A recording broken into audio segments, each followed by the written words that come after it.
Mesinnya udah sembuh, nanti kasih Pak RT. Iya, ini ya dari kan? Pak Gubernur. Oh iya, ini Obatnya obat bagus. gulanya turun gitu loh. Siap. Kurang baik. Nih, Oh, itu Pak. duit. Ya. Enggak, ini duitnya kirimin nanti buat anaknya sekolah. Alhamdulillah, ya Allah. Nggak boleh, jangan gini, nggak boleh.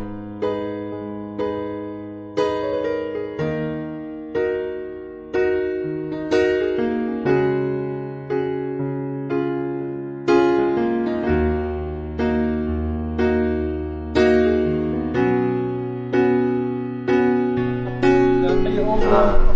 Oke, assalamualaikum warahmatullahi wabarakatuh. Apa kabar kalian semua? Kembali lagi bareng channel King Cepi, dan seperti biasa kita kembali akan membahas soal polemik serta kemelut yang sedang terjadi di pemerintahan Provinsi Jawa Barat.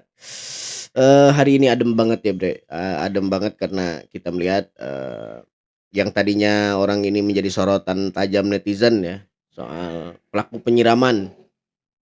Soal penyiramannya terhadap Kang Deddy Mulyadi. Nah, saat ini dipanggil oleh Kang Deddy Mulyadi datang ke rumah kediamannya di Lemur Pakuan.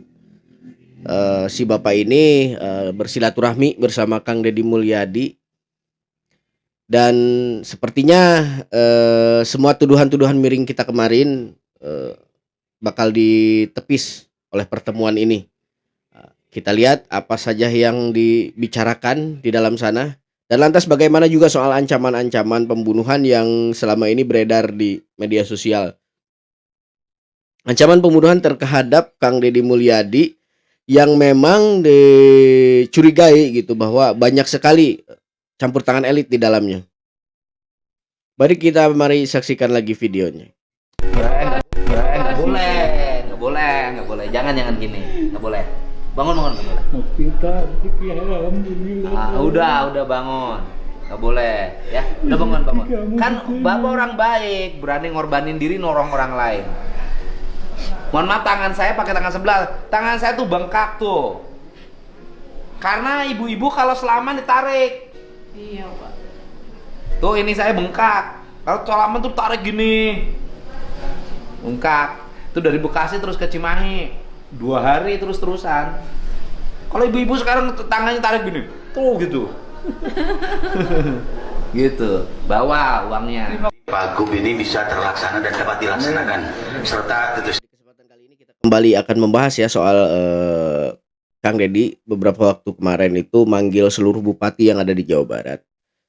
Ada banyak hal yang dibahas oleh Kang Deddy Mulyadi, terutama soal dana-dana hibah yang memang dirasa kurang jelas gitu peruntukannya. Nah, ini kita dengar penjelasan dari Bupati Tasikmalaya yang memang kita tahu ya bahwa dana hibah itu ya besar-besaran larinya itu ya ke Tasik sama Garut gitu. Ya kita dengar aja langsung gitu dari bupati terkait yang memang di daerah dia gitu banyak sekali gitu masuknya dana hibah provinsi ke sana. Ya, konsistensi dari kita semua. Yang kedua, Pak Gub, ingin saya sampaikan adalah untuk semua saja. Di samping hal-hal yang tadi disampaikan, mohon juga diperhatikan keamanan dan keselamatan kami. Kenapa ada banyak hal akibat kebijakan dari Jawa Barat yang membuat beban bagi kita di daerah. Salah satu diantaranya terus terang, mohon kami juga jangan dijadikan ATM berjalan, begitu kira-kira. Karena kebijakan-kebijakan yang datang, terutama bantuan-bantuan yang tidak terkontrol, Pak. Apa? Atau saya kesapa, mungkin kira-kira SIM kuring, nyuhunkan perlindungan ke Pak Gubernur, bulan lebih ke orang itu diuruskan anak buah orang, nah itu diuruskan orang jadi masalah, begitu kira-kira. Nah itu yang pertama. Yang kedua, Pak Gub, saya sangat mendorong sekali bagaimana Jawa Barat ini tetap diriung ke gunung-gunung begitu. Tadi masalah airnya dan sebagainya juga mendapat perhatian. Kami pun mohon mendapat perhatian dari kita semua untuk gunung-gunung yang ada di daerah kita. Yang dimaksud gunung tentu berbeda dengan pemahaman orang lain. Gunung adalah Gunung Galunggung. Tentu kalau dalam bahasa Tasik yang saya sebut gunung adalah hunyur-hunyur, gunung-gunung kecil yang berada di desa yang sekarang itu sudah berubah sekali. Sehingga ini dalam tanda petik sangat mengganggu lingkungan kita. Nah, yang ketiga dan ini yang terakhir dari kami adalah kesinambungan atau konsisten. Nah, Bre, di sini kita melihat ya ekspresi Bupati dari Tasikmalaya ini agak sedikit ketakutan soal di stopnya dana hibah yang ngalir ke daerahnya gitu. Ada apa sebenarnya gitu kan? Bisa jadi selama ini dana tersebut dialirin ke Tasik itu hanya sekedar alibi saja gitu untuk menghilangkan jejaknya gitu. Ya belum tentu juga kan para lembaga-lembaga yang dalam catatan gitu, dalam tulisan itu menerima dana hibah sebesar sekian miliar itu tadi ya benar-benar nerima gitu ya. Siapa tahu itu sebenarnya cuma permainan cukong, Bre. Banyak banget gitu yang yang bermain seperti itu gitu kan. Dimanapun itu sebenarnya bukan hanya di Jawa Barat. Mungkin saat ini Jawa Barat menjadi percontohan, menjadi tonggak percontohan provinsi-provinsi yang ada di Indonesia gitu. Jawa Barat sudah bisa mengaudit itu semua gitu. Jawa Barat sudah bisa membereskan gitu dari hulu sampai hilir soal dana hibah ini. Dana hibah itu banyak sekali, Bre. Di setiap provinsi itu pasti ada gitu. Dan biasanya gitu ngalir ya ke lembaga-lembaga keagamaan. Di sini dalam konteks ya pemerintah Jawa Barat bukan anti terhadap agama, anti terhadap pesantren gitu. Hanya saja pemerintah Jawa Barat sekali lagi saya tegaskan ingin membereskan gitu. Ingin membereskan manajemen dana hibah yang selama ini awut-awutan, yang selama ini acak-acakan, tuh para ruguh gitu, but kaditu kadieu yang pada ujungnya gitu yang dapat, yang enggak gitu kan. Pesantren-pesantren gede terus dikasih suntikan dana miliaran tiap tahun, berkesinambungan dari tahun ke tahun masuk ke lembaga yang sama gitu dan bukan lembaga ecek-ecek. Sementara pesantren-pesantren kecil yang dalam tanda kutip notabene-nya masih sangat membutuhkan sekali gitu suntikan dana dari pemerintah nggak pernah dapat karena mereka nggak punya akses politik gitu. Nah ini yang menjadi ketimpangannya itu di sini. Kang Deddy itu nggak mau gitu sampai segelintir orang saja yang bisa menikmati dana tersebut gitu. Sementara banyak pihak yang memang dirasa masuk kategori untuk menerima dana hibah tersebut malah nggak dapat gitu karena dia nggak punya akses politik, karena dia nggak dekat sama penguasa, sama pejabat gitu kan. Sementara yang dekat dengan para penguasa pada saat itu gitu, pada saat di periode gubernur sebelumnya, mereka dapat terus gitu. Bahkan ada saking sudah mentoknya gitu gimana cara ngeluarin dana itu, ada beberapa oknum yang sengaja membuat yayasan bodong gitu. Padahal yayasan itu nggak pernah ada, dibentuk dulu, dikasih perizinan dulu, ya mereka juga yang ngebentuk, mereka yang ngizinin, mereka yang nyairin juga. Kan ini sebenarnya bentuk kejahatan yang luar biasa kalau menurut gua ya. Kebetulan sobat Aing. Diakui atau tidak bahwa Provinsi Jawa Barat telat dalam menangani kasus tiap sengketa yang ada di Jawa Barat. Sengketa Semansa Bandung, SMA 1 Bandung yang katanya tanahnya itu bermasalah, Bre. Jadi lagi-lagi ya ini dari fraksi dari PKB ya, nyerang Kang Deddy lagi gitu. Katanya gubernur itu punya tanggung jawab untuk menyelesaikan masalah sengketa itu gitu, masalah sengketa tersebut gitu kan. Cuman ada yang menjawab tuh ya dari fraksi PDIP Rieke Diah Pitaloka yang sebetulnya gitu PDIP itu sebenarnya adalah partai oposisi di Jawa Barat gitu. Tapi Mbak Oneng ini ya dari dulu selalu menjadi garda terdepan yang membela Kang Deddy Mulyadi gitu tanpa dia merasa takut gitu bahwa suatu saat dia bakal didepak oleh ketua umum gitu, oleh Bu Megawati gitu. Ya sepertinya Mbak Oneng ini tetap berada di jalur kebenaran gitu. Jadi dia nggak peduli soal partai gitu. Nah di sini Mbak Oneng ngejelasin bahwa sebetulnya gitu kan permasalahan sengketa lahan SMA ini sudah terjadi di periode sebelumnya gitu. Kenapa baru sekarang mencuatnya gitu, ketika memang Kang Deddy juga banyak banget gitu yang harus dikerjain oleh Kang Deddy gitu. Nah ketika ada telat sedikit saja gitu kan penanganan soal ini, bukan gak diurusin sama Kang Deddy juga sebenarnya diurusin gitu, cuman agak telat sedikit penanganannya ya mereka langsung lah ngadain jumpa pers gitu ya, ngejelek-jelekin Kang Deddy gitu supaya ya Kang Deddy ada nilai minusnya lah di mata masyarakat gitu. Puguh masyarakat selama ini di belakang sudah bahu-membahu menyusun kekuatan untuk mendorong serta melindungi Kang Deddy gitu dari musuh-musuh politiknya gitu. Sekali lagi Bre, entah kenapa ya gitu PKB ini selalu menyudutkan Kang Deddy nih dalam beberapa waktu belakangan ini. Apa karena mungkin mereka itu, merasa posisinya kurang kurang strategis lah gitu keberadaan mereka di Jawa Barat ini ya. Tapi kita sebagai masyarakat minta kepada pemangku jabatan gitu yang di atas ya tolonglah gitu, tolong untuk buang ego masing-masing, buang warna partainya masing-masing gitu, bersatulah gitu untuk membangun Indonesia yang lebih baik lagi ke depannya gitu.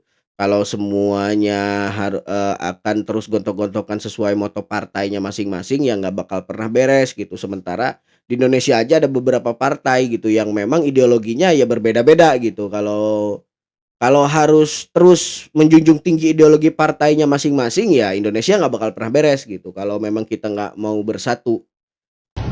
Bapak Ibu sekalian perlu Bapak Ibu ketahui bahwa di dalam Perda nomor 3 tahun 2019 diperjelas di dalam Pergub nomor 105 tahun 2022 bahwa Gubernur Jawa Barat seharusnya memiliki tim sengketa.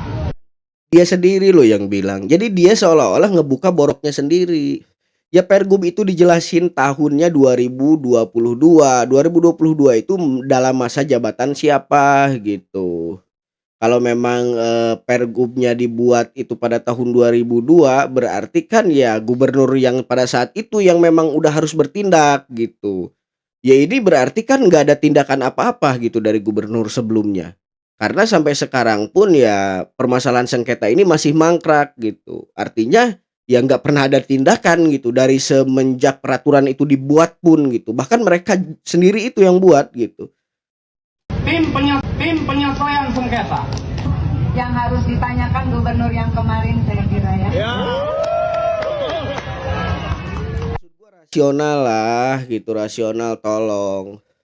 Kalaupun mau nyerang, carilah gitu, cari spot yang bener-bener pas banget gitu. Cari angle yang memang nggak bikin masyarakat itu mandang kalian itu bodoh gitu. Jadi jangan nyerang dari sisi di mana di sisi tersebut itu tuh sebenarnya kelemahan kalian pun terlihat gitu. Jadi Indonesia ini nggak terkesan dipimpin oleh orang-orang bodoh gitu kalau kayak gitu. Ya kami juga sebagai masyarakat nih, kan kalian ini wakil nih kan, wakil masyarakat nih, nggak ngerasa ngewakilin ke orang yang salah kan ujung-ujungnya gitu. Gubernur yang ini kebetulan sobat aing. Pokoknya sekolah-sekolah yang gurunya nggak bisa nyelesain perkelahian, saya tutup sekolahnya. Dulu sewaktu saya bupati, SMK negeri tuh nggak pernah berkelahi. Paling YPK, YKS, Bina Taruna. Kok sekarang SMK negeri berkelahi sih? Ditutup aja ya? Siap tidak? Hah? Siap tidak? Kalau berkelahi terus SMK negeri 1 Purwakarta saya tutup. Siap. Pokoknya sekolah-sekolah yang gurunya nggak bisa nyelesain perkelahian, saya tutup sekolahnya. Untuk orang-orang yang kemarin sempat kontra dengan kebijakan memasukkan anak ke barak militer ya, waktu dan tempat dipersilahkan. Ini gimana nih? Sekarang SMA negeri juga sudah mulai banyak yang berkelahi, banyak yang tawuran gitu. Silahkan gitu, ambil solusi, ambil opsi gitu yang memang menurut kalian itu lebih baik daripada opsi yang diambil oleh Gubernur Jawa Barat gitu. Ya, kalau memang iya kalian ingin punya value gitu di mata masyarakat, silahkan lakukan apa saja gitu. Tindakan apa saja, aksi apa saja gitu yang bisa menekan jumlah tawuran, jumlah perkelahian pelajar di Provinsi Jawa Barat. Silahkan, nggak ada yang larang gitu. Jadi jangan cuma ngomong doang gitu nih. Sekarang udah kejadian kan. Dulu katanya hanya sekolah-sekolah kejuruan saja yang rawan tawuran, rawan berkelahi, rawan bertengkar gitu kan. Sekarang udah merambat sekolah-sekolah milik pemerintah juga sekolah-sekolah formal gitu kayak sekolah negeri, SMA gitu. Sudah mulai gitu. Sudah mulai banyak yang tawuran. Ini pemandangan yang jarang banget pasti kita lihat, Bre. Di mana Kang Deddy sama Kang Ono kelihatan akrab dan intim. Sekia. Enak. Pokoknya buat warga Jabar, ini ada baru dari Indramayu, kerupuk tike. Kalau saya hari ini makan tike, besok saya nyari tika. Ini yang salam dulu. Ini yang semua. Salam. Salam semua dulu, salam dulu. Iya, satu-satu. Kalau pelan-pelan, kalau salam dilihat dulu, dilihat. Salam. Oh iya, diulang. Udah ya, udah. Ini dulu di sini. Apa sih? Oh iya boleh. Terima kasih nuhun pisan. Bikin konten bareng gitu. Kasih kerupuk ini, oleh-oleh dari Indramayu. Ini ada kerupuk nih. Pasti kalau di sawah pasti pasti kalau sering ke sawah. Oh, ke sawah terus tiap hari. Nah, coba ini dari Enggak. ini namanya keripik tike. Wah. Ini salah satu umbi. Tike artinya apa? Kalau bahasa Indonesianya rumput teki. Oh, teki. Nah, Yang rumput di Indramayu, sawah. Iya, rumput sawah. Nah, Itu ini dibikin kerupuk. tike. Nah, umbinya dibikin kerupuk. Oh, hebat ya. Di Indramayu. Indramayu. Kan teki banyak di sawah saya juga. Banyak, nah, makanya Gak ada yang bisa diolah bikin seperti kerupuk. Ini kerupuk tike. Kata orang Sunda nama teki. Kerupuk teki itu di bawahnya ada bulat-bulat kayak itu. Iya, nah ini digeprek. Karena itu kan dikeringin, bentuknya kayak bawang, ya, cuman ukurannya kecil. Kayak bikin melinjo gitu. Hebat ya. Ada kerupuk teki ya. Enak. Pokoknya buat warga Jabar, ini ada baru dari Indramayu, kerupuk tike. Kalau saya hari ini makan tike, besok saya nyari tika.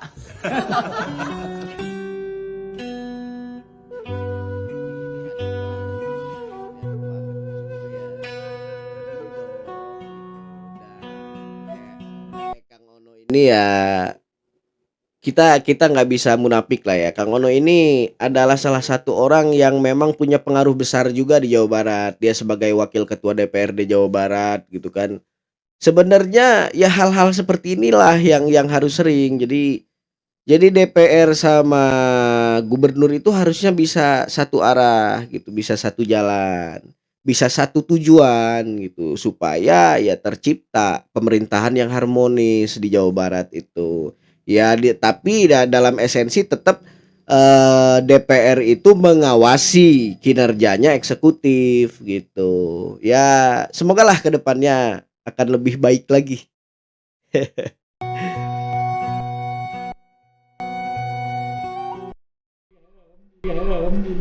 Udah bangun. Nggak boleh, ya. Si bapak ini yang ya Bapak orang baik, berani ngorbanin diri nolong orang lain. Mohon maaf, tangan saya pakai tangan sebelah. Tangan saya tuh bengkak tuh. Karena ibu-ibu kalau selaman ditarik. Iya, Pak. Tuh ini saya bengkak. Kalau selaman tuh tarik gini. Bengkak. Itu dari Bekasi terus ke Cimahi. 2 hari terus-terusan. Kalau ibu-ibu sekarang tangannya tarik gini. Tuh gitu. Gara-gara sentil Sekda Jabar, Wakil Gubernur KDM disemprot netizen. Sebelumnya Wakil Gubernur KDM viral di media sosial usai sentil Sekda Jabar. Ia berujar Sekda tidak pernah ngantor, bahkan ketika rapat ia tidak hadir. Hal itu disampaikan ketika rapat paripurna. Sementara itu Sekda Jabar tidak hadir rapat karena mendapatkan tugas dari KDM untuk mengurus Purwakarta yang lagi kena musibah tanah geser. Netizen pun berikan beragam komentar. Hal tersebut harusnya nggak usah dipermasalahkan, bisa dikomunikasikan dengan baik bersama Sekda, ujar netizen. problem ini juga kayak sepele bre, tapi cukup ngeganggu gitu loh. Kenapa gue bilang ngeganggu? Karena ya mereka ini sebagai pemangku jabatan ya, pemangku kekuasaan, ya harusnya bisa komunikasi lah gitu di atas sana itu, bisa komunikasi, bisa ngobrol dari hati ke hati gitu soal bagaimana caranya membangun Jawa Barat dengan tertib gitu dan tidak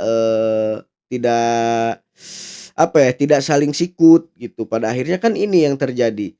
Jadi permasalahan ini guys bermula pada saat Wakil Gubernur Jawa Barat ngadain rapat paripurna bersama anggota dewan gitu. Jadi di situ ada perihal soal kembali lagi soal dana hibah yang memang tidak bisa dijelaskan, katanya tidak bisa dijelaskan oleh Wakil Gubernur Jawa Barat. Si Wagub bilang katanya ini harus nanya langsung ke Sekda katanya. Karena kan Sekda ini sudah menjadi Sekda dari saat periode gubernur yang sebelumnya gitu. Jadi ya ujung-ujungnya malah saling sindir gitu kan di media sosial. Nah, Pak Sekda juga gitu, Pak Wagub juga ngerasa bahwa dia berada di posisi yang benar gitu. Bahkan ya Pak Wagub nyinggung Pak Sekda yang nggak pernah datang ke kantor katanya, nggak pernah hadir ke kantor gitu kan. Padahal ya Pak Sekda ini sekarang ini lagi jadi orang lapangan gitu bareng sama Kang Deddy Mulyadi gitu, jarang banget ngantor gitu. Dia lebih ke eksekusi langsung turun ke masyarakat gitu. Ya tolonglah gitu kan, semoga saja ke depannya mereka berdua ini bisa lebih harmonis lagi lah gitu. Nggak enak gitu ngelihatnya kesannya. Apalagi saat ini kan pemerintahan Jawa Barat lagi jadi sorotan banyak pihak nih gitu. Jangan sampai ada celah-celah kecil yang dimana itu orang-orang munafik, orang-orang jahat itu masuk gitu. Masuk mengobrak-abrik pemerintahan yang ada gitu. Yang pada akhirnya ya semua pihak dirugikan, gitu. Terutama ya kita sebagai masyarakat ya. Punten upami henteu tiap dinten aya di gedung sate. Simkuring aya di dinas-dinas atanapi aya di lapangan. Ya, upamina seueur anu kedah dikoordinasikeun, dikonsolidasikeun simkuring di rumah dinas. Margi aya ruang rapat, aya ruang kerja oge di rumah dinas. Sapertos kitu. Hapunten ya. Ai saya mah tebih begitu, tapi urusan kinerja ya itu tanggung. Nah bre, jadi semoga saja ya kedepannya bisa lebih baik lagi, lebih harmonis lagi. Ya satu-satunya orang yang bisa ngedamain mereka berdua ya Kang Deddy Mulyadi lah. Semoga Kang Deddy tanggap dengan permasalahan ini dan secepatnya diberesin lah gitu antara Sekda sama Wagubnya agar supaya tidak terjadi huru-hara di depan gitu. Kalau di atas aja sudah huru-hara, gimana gitu masyarakat yang di bawah nih gitu bisa saling sikut, bisa saling tumbur malah gitu kan. Dan semoga saja kalian semua juga diberikan kesehatan oleh Tuhan Yang Maha Esa, dilancarkan rezekinya, mulus rahayu berkah selamat. Tak bosan-bosannya saya mendoakan kalian agar supaya kalian tetap mendapatkan bagian-bagian hidup yang terbaik gitu, dilimpahkan bagian-bagian hidup yang terbaik oleh Tuhan Yang Maha Esa gitu. Dan semoga juga apa yang kita tonton kali ini dapat membawa hikmah, dapat membawa kebaikan buat kita ke depannya. Dan juga terus semangat gitu. Terus semangat. Terus tanamkan spirit di dalam dada kalian supaya Indonesia bisa lebih maju lagi ke depannya, tidak hanya Jawa Barat ya. Dan semoga pemimpin-pemimpin adil, bijaksana serta pemimpin-pemimpin yang mencintai rakyatnya, memimpin negeri ini dengan rasa gitu, akan terus ada gitu, dihadirkan oleh Tuhan untuk senantiasa membimbing kita kaum-kaum yang memang hilang arah gitu kalau nggak diarahin. Baik guys, sampai di sini dulu videonya kali ini dari gua. Sampai jumpa di video-video selanjutnya. Jangan lupa like, comment, and subscribe, and bye-bye.